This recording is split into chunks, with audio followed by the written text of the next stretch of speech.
Most people who receive a windfall have nothing to show for it 6 months later. Here's the system that makes it count. Don't spend a single dollar for 24 hours after receiving it.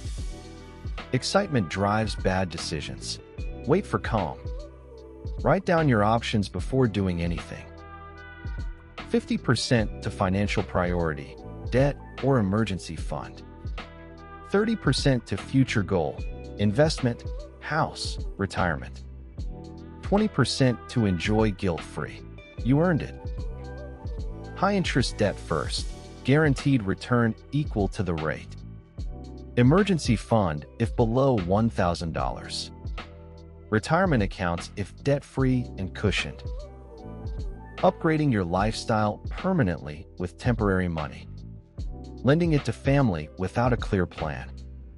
Letting it sit in checking, earns nothing, gets spent slowly.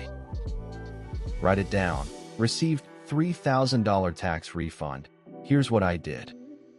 Reviewing past windfall decisions builds better habits.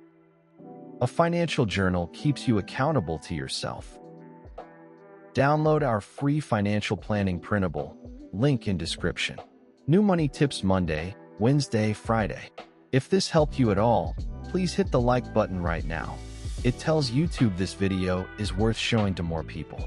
And subscribe and tap the notification bell so you never miss a tip.